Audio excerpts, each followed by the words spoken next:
Now, this episode's a little bit different. You may actually learn something after you watch it. Probably not.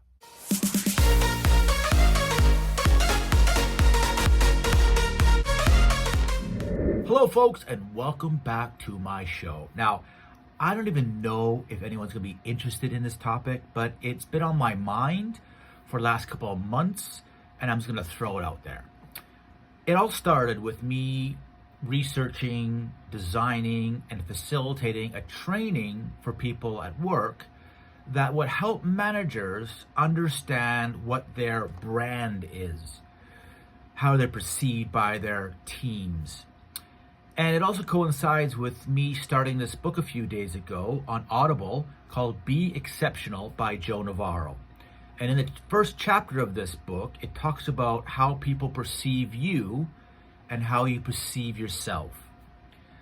So the question that I've been thinking about over the last couple of months is, do other people's perception of me line up with how I want to be perceived by others? That's the question. Now, I find that question very philosophical. But before we get into that, talking about this training that I do at work on my show makes me think maybe there's other trainings that I can bring to my show that I do at work. I do a better sleep session. I do a becoming emotionally intelligent session. I do a well-being and resilience session at work. And I think little bits of those sessions would really help people that I know, because I know they help people at Blue Tree.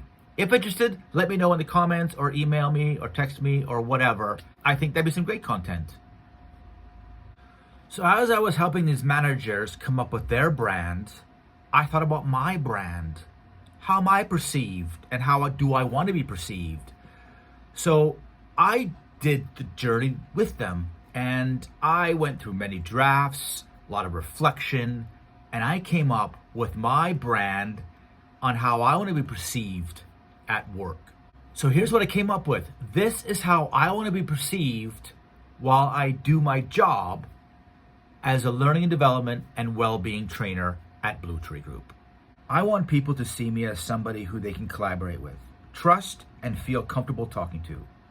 A person who is positive and adds value to people's well-being. I want to be seen as somebody who cares deeply and is passionate about the quality and standards of the training sessions I design through the content, facilitation, and delivering the wow. So now that I have this brand, it really gives me focus on how I need to speak to people, what I need to say to people, how to behave around people to really make my brand come to life. Do you have a brand? Have you ever thought about your brand? Maybe this will give you some food for thought. So that's all work related, but I have used the same process to come up with my own personal brand outside of work, but I am going to keep that personal to myself. But it has helped me understand what I need to do to ensure how people perceive me is how I want to be perceived outside of work. So that's it, folks. Now, was this episode too philosophical or too reflective or just too silly? I don't know, because no one ever makes it to this time in my videos anyway. So I'm going to throw it out there. People will use it. People won't use it. Thanks for watching, folks. See ya.